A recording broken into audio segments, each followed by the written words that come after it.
继续要带乡亲来欣赏两个梦幻的美景。先来到台中港出现一条超过100公里长的滚石云，进行这个电影的特效，持续2点真久。气象局讲，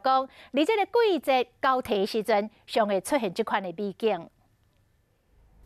一条长长白色的云，对台中港的南岸一直延伸到北岸，亲像一尾白色的巨龙，又搁亲像咧震动的海影。当时台中港工作人员赶紧用手机翕落来，就感觉就很不一样，因为头一次看到嘛，哇，怎么一整条哇，那个又长又那个很明显啊，所以我们感到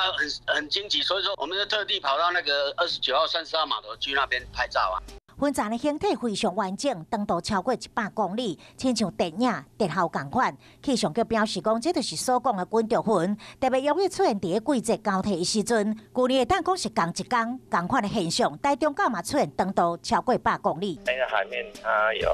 潮湿空气，那冷空气比较重，它流过的时候就把潮湿空气举起来，冷空气它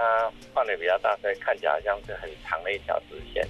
冷空气甲暖空气推升凝结，加上摩擦力少，都会造成东西形成像海影起一般的滚石云。陆地受到地形的影响，这滚石云出现的几率会更较细，嘛，互看到的民众感觉不可思议，真是真幸运。